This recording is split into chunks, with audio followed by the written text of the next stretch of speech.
Hi everyone, my name is Teria with Piece and Make, and today I'm going to do a progress updates on the projects that I am currently working on. I have 3 in total. I started a new one this week, which is like a quick and easy project, and I have 2 longer term projects. So the first one is this blazer. I talked about it in another video that I have. And you know what, honestly, I don't think that I've made any progress since the last time I spoke about it. Yeah, so I'm working on this blazer. Currently, what I need to do is, with these sleeves, I need to put the sleeve head in. So it would be my first time doing that. So I am working out how to do that. Yeah, that is the first project that I'm working on. And the second project I'm working on that I will talk a little bit longer on is this blouse from Vikki Sews. This blouse, actually it's better for me to bring it back some. This blouse has been very hard. Here's the blouse. It's very, very beautiful. It's stunning. And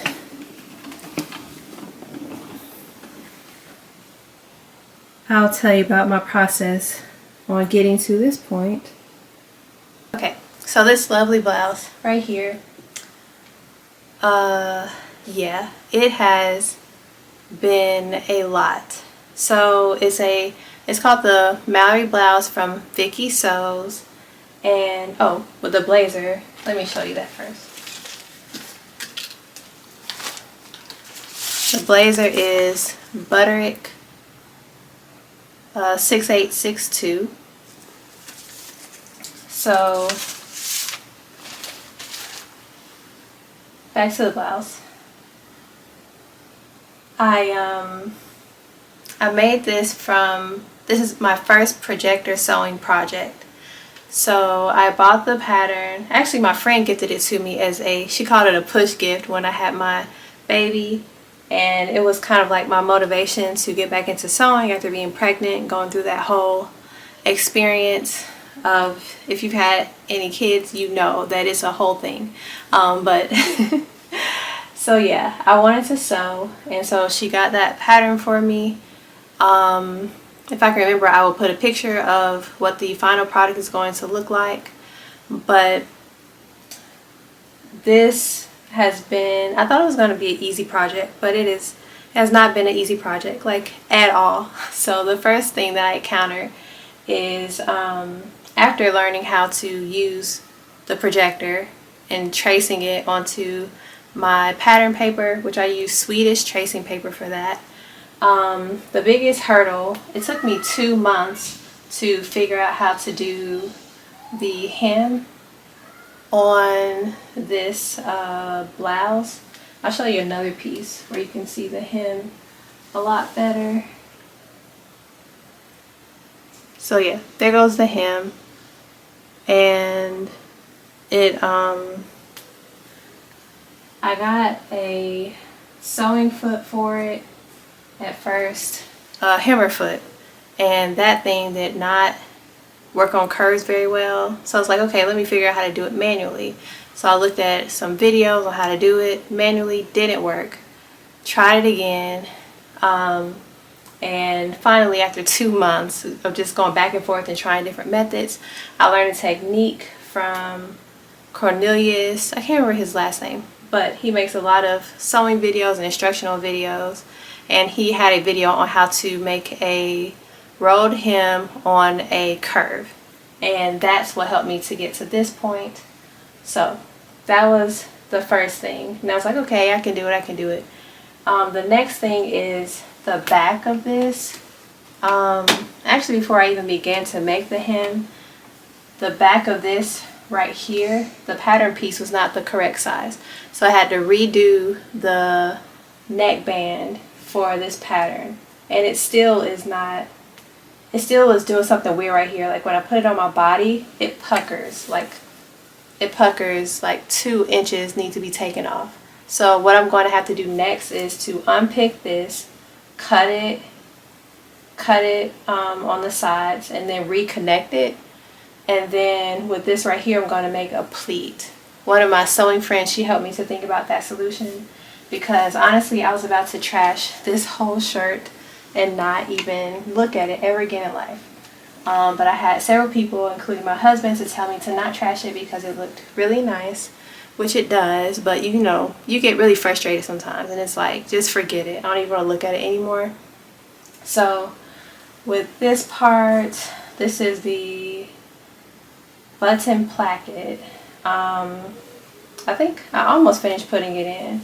I have to sew, I was hand sewing the placket down.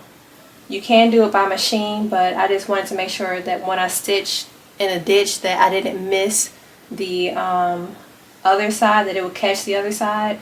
And this back side is not even, so I didn't even want to mess with that.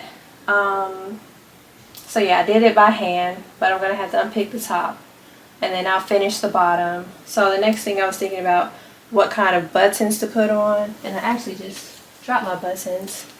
It has cover buttons on the pattern instructions, but I think they want you to use 1/16. No, 1/16 is like extremely small.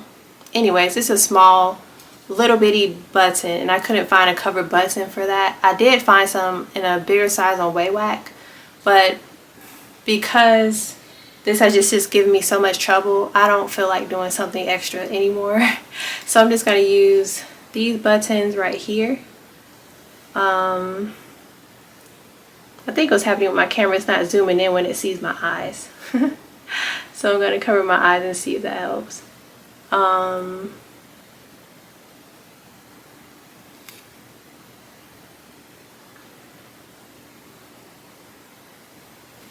Let's see.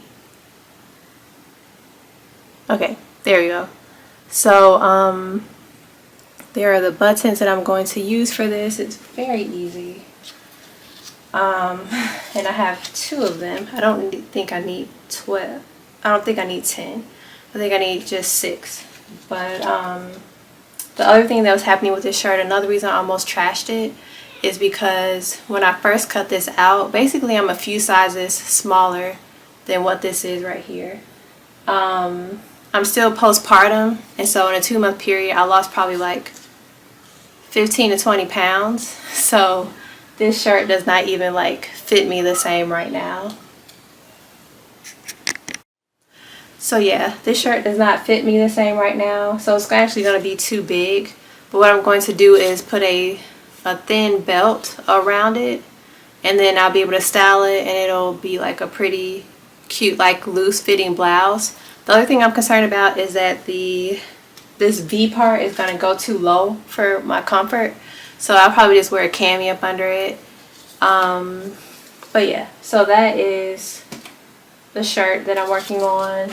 And then the other thing that I'm working on, which was a fun project, is this sleeve, tablet sleeve. So my friend gave me a charm pack, which is my first time working with a charm pack, and I pieced it. I'll go into more detail about it probably in another video, but this is what I'm working on right now. It's almost finished, and I'm like really excited about it, and I'm excited about putting my tablet into it as well. So yeah, that is my progress, and I'll keep you all updated with what else I do. And if you want to see the future progress, like and subscribe. Also turn on your notifications so that you can see my videos that are coming. You can also check out my blog, pieceandmake.com, and also on Instagram I am @pieceandmake. So yeah, talk to you all later. Bye.